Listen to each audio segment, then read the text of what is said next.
Thank you, guys. Yeah, that's the almost 14,000 contributors that are playing behind me. Thanks for coming out. We do appreciate it. It's been, oh my God, what a week. New York, and then just took a train out here today, and then out to Minneapolis tonight. But thank you so much for attending. Thank you so much for supporting, and it's Q&A time. So if you have any questions, wow, you could not be more conveniently to this microphone. Are your kids excited about the movie, and are you going to let them watch it? My kids have seen some parts of the movie. My son has seen quite a bit of the movie. You know, my kids are slowly catching on to the daddy's on TV and makes movies part, because they certainly didn't address me in the tone that you know, I would merit before this. But yeah, my kids, you know, I made the company Suntalia because I was like, I just took their two names and just combined them, because what the hell. When they're in therapy later, I can bring them in. Come on. Production companies, your two names combined. And yeah, I mean, it's got some boobies and some F-bombs, but it's got a, yeah, I don't know, it's got a message I'd probably like my kids to absorb. So I'll show it to them. They've seen bits and pieces, and we'll give them the whole thing soon. Thanks. Yeah, right here. Oh, got two. Ladies first. Oh, thank you. Sure. Your wife saw the movie? My wife has seen the movie. Okay, and what did she say on you kiss the other girl? It's okay. I mean, all right. I watched the movie. I understand. No, you're a woman of passion. I'm a fan. I want to know, because I'm a fan. I follow you faithfully with my son. Thank you. And also, before, if I know you're a very busy man, we know you love pie. You like pie, yeah. You love pie. So you want some pie along with other goodies. Anyway, but the main thing is what your wife said when she saw you kissing the other woman. My wife, you know, when you make a movie where, you know, there's a lot of movies where the guy's trying to, like, assassinate the president of the United States. I think when he comes home, his wife's like, what the fuck? What kind of American are you? Kill the leader of the free world? There's a context, you know what I mean? Like, they understand, like, it's a role. He's not really trying to kill the president. You know what I'm saying? It's movies. You know, she gets that. We brought Diane Farr and her husband over to our house to watch this film. So everything's just ask. I wouldn't like if my husband did that, but I would like to do something to my husband. Just if curious. your husband, if my husband, you know, so yeah, it's okay. I will do something. But I just follow you so much. All right, but who would you be okay with? I mean, what if? What woman I would just say, you know. Right, okay. But it's acting, right? Okay. You've seen Tom Cruise movies, right? Right. Yeah, someone's trying to take down the White House, and then he's got to get on a motorcycle. All right, Mom, stop it. Okay, all right, I'm sorry. Yes. Oh, yeah. What my mom was trying to say was she had some pie for you. I got some cherry pie if you want, and some goodies. Adam. Truncated average. Here's some pie.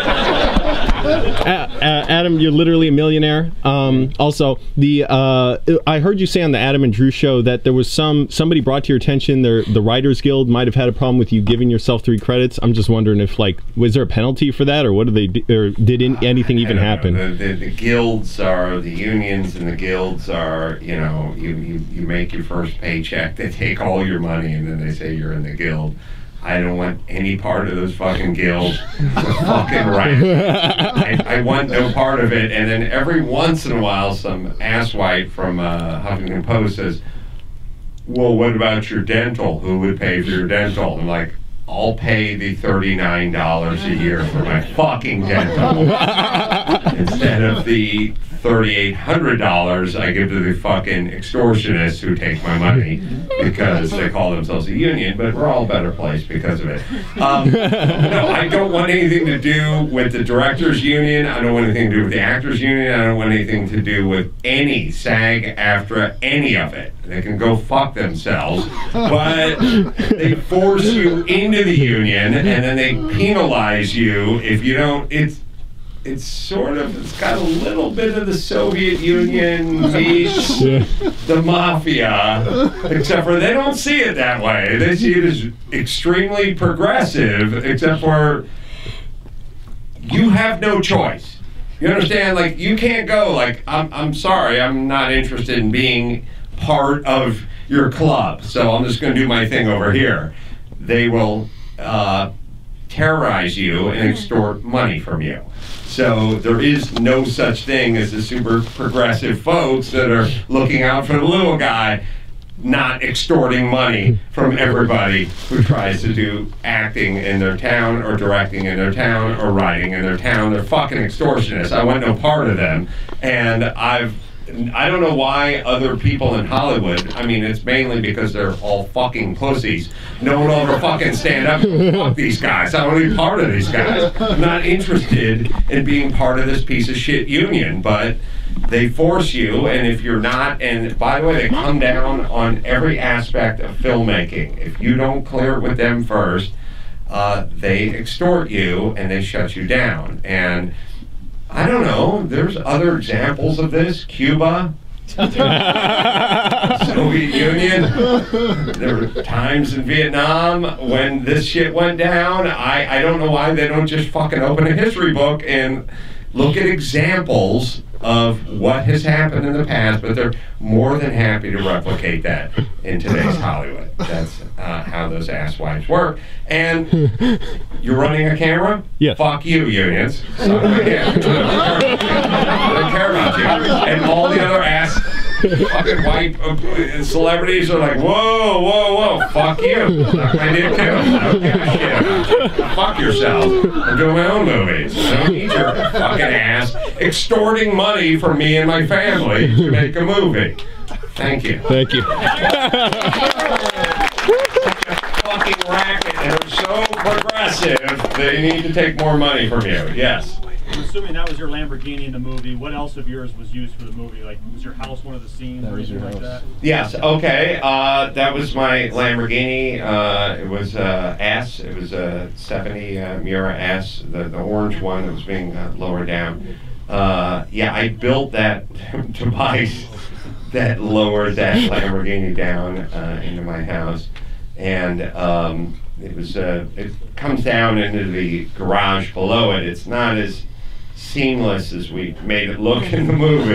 There's a couple of steps, and the steps involve putting some legs under the platform, me crawling underneath it, and removing some more legs and extensions and stuff like that. But yes, when I was building my super garage in Hollywood, I did build the thing that put the car inside the house, and I designed that, and I built the platform, and I built the ramps, and engineered the whole thing and figured it out. Every time someone says to me, like, "Oh, wait a minute, how are you going to do this?" or someone will pop that down, right? One of your lackeys? It's going to happen eventually, yeah. Someone's up there. I saw someone say move. But every time someone says to me, like, "How are you going to do this?" or "How are you going to do that?" I go, "I put a Lamborghini in my house. I'll figure it out." So, yeah, that was my car, and that was my platform, and that was my riser. The unions. The unions, yes. Fuck those unions. I saw someone's head move around back there in the projection booth. I bet if one of you people opened that door and went, "Hey man." Oh wait, here's a guy. This guy does. Oh, there he goes. He's got a flashlight. It's in his mouth. And the flashlight's in your mouth. Oh, he's turning me now. Yeah.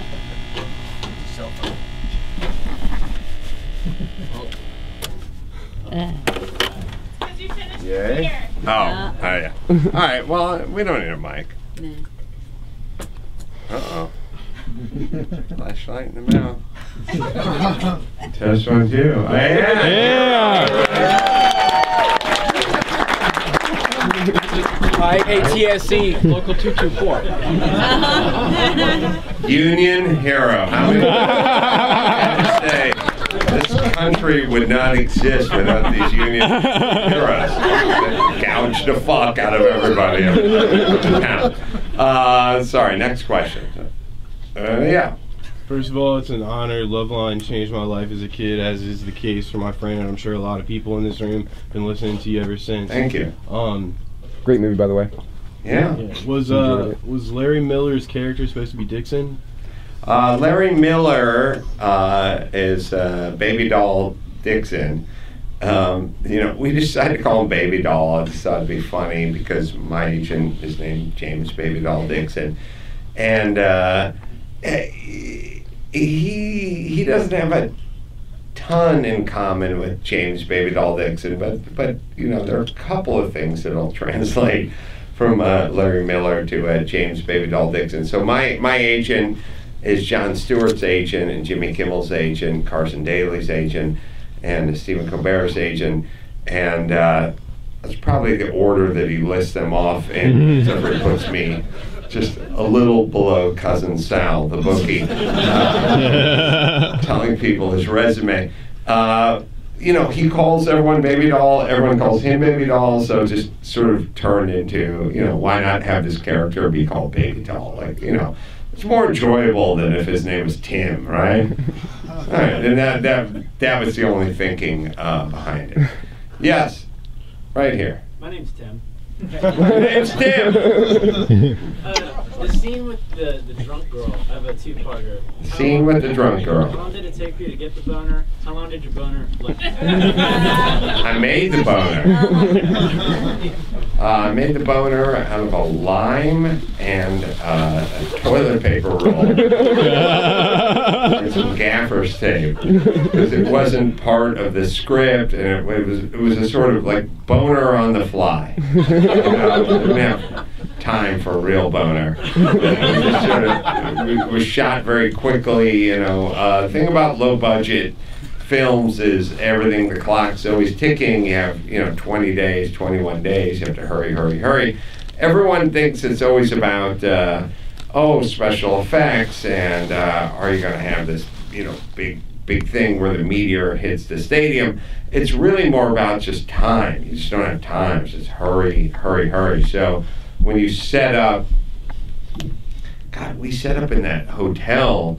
We shot in the room, we shot in the lobby, we shot in the bar. I mean, even the weird thing where I was waiting for the plane, we shot like a whole bunch of different scenes in like one hotel in Reseda. So it's a sort of hurry and shoot kind of thing. So that's how we made the boner. Yes.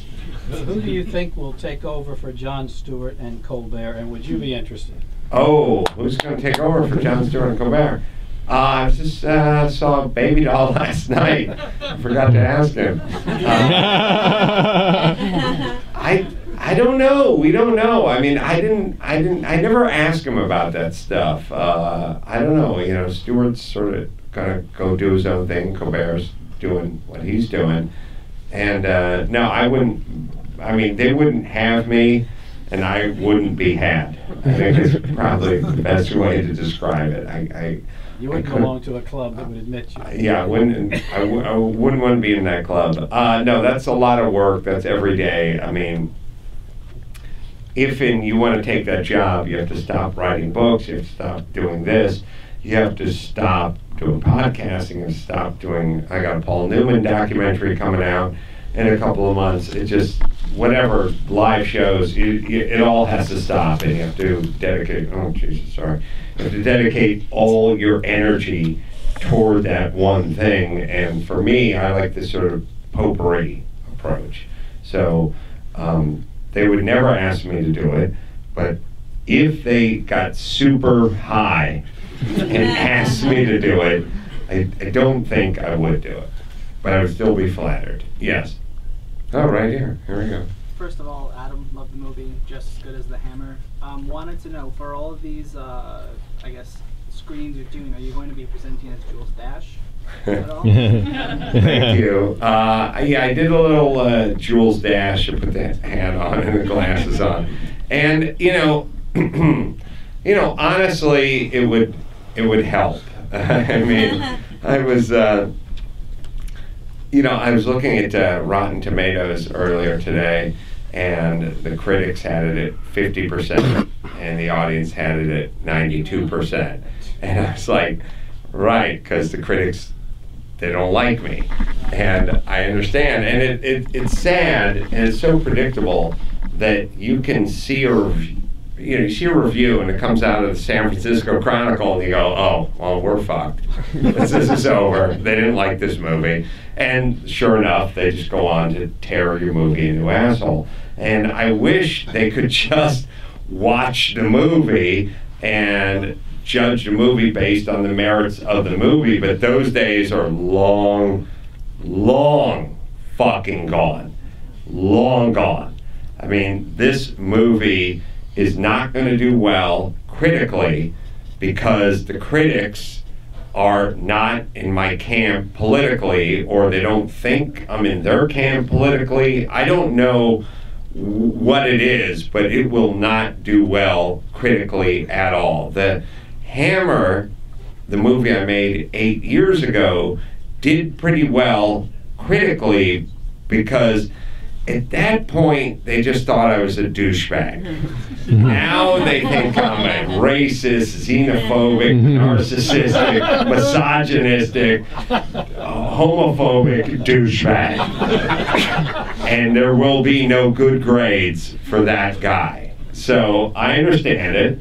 So look forward to a whole bunch of inaccurate, shitty reviews of this film. But if you'd like to find out the truth, you can go to Amazon and, oh, thank you, sir. Wow. Are you single? Water. Oh, no, that'll screw the bus up. Yeah, I'm not flying the plane. No, I'm with him. Oh, well, stay close. I mean, with him. You asked if I was single. Oh. Okay, man. Anyway, we're going to wrap this up pretty quick. It's kind of bummed me out.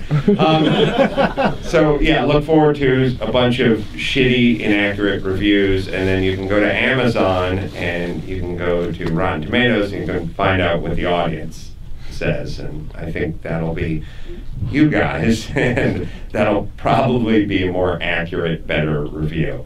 Yes? Yeah, you've made 2 movies with a lot of great heart to them, and they've been very popular with folks like us. But obviously, you have to do all this traveling and there's things around them, which maybe aren't always your favorite thing to do. Would you make a 3rd?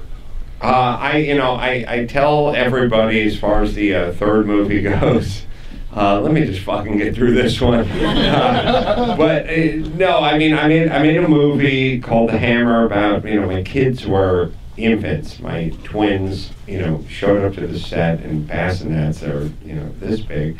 And I didn't make another movie for a long time because it was too much money, and it was too much time, and it was too much effort. And, the first movie, The Hammer, well, everyone seemed to like it, but it never showed up anywhere. It never showed up on cable. People couldn't find it.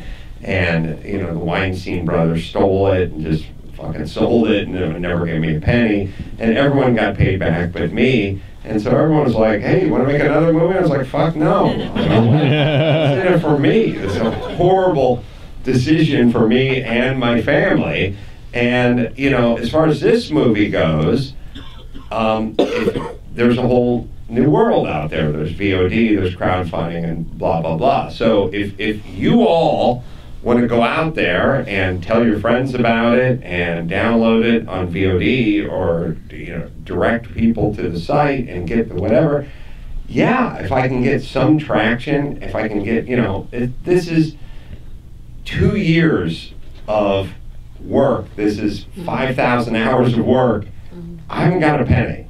I haven't been paid a penny. I mean, it started when I was writing the bit for Bryan Cranston to do the crowdfunding thing, and it's come all the way forward to writing the script and casting the movie and coming to today. But I'm the only one who's never got a nickel from this movie yet. So if there's some sort of way to make this thing feasible, where I spend 2 years of my life working on something and at least get back to even, or I don't know, what's minimum wage in DC?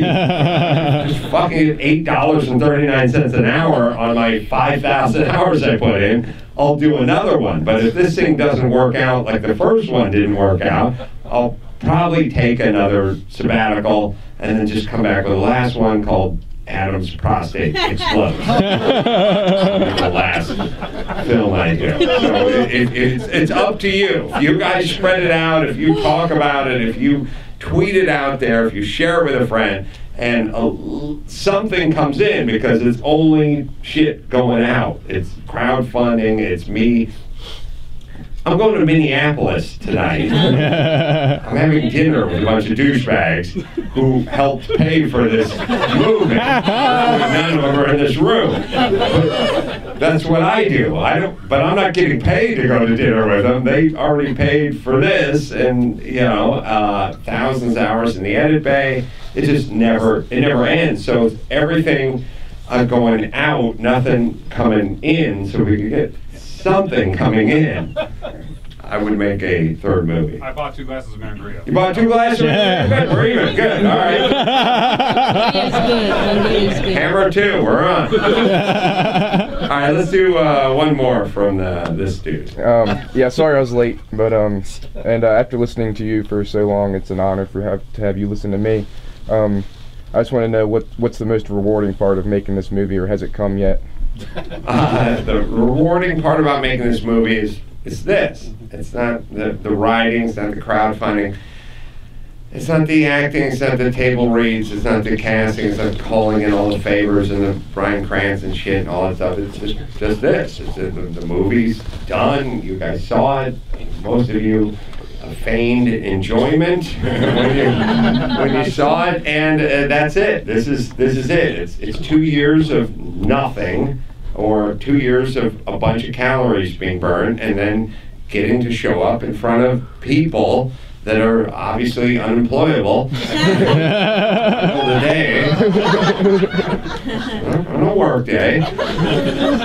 Maybe work from home, but coming out and enjoying the film. That's the enjoyable part of this process. The rest is a lot of arguments with the SAG and DGA and other unions and caterers and scripts and nutty actresses and their agents and their managers. This is the part that's enjoyable. So thank you very much, and thank you for making this part enjoyable. Thank you.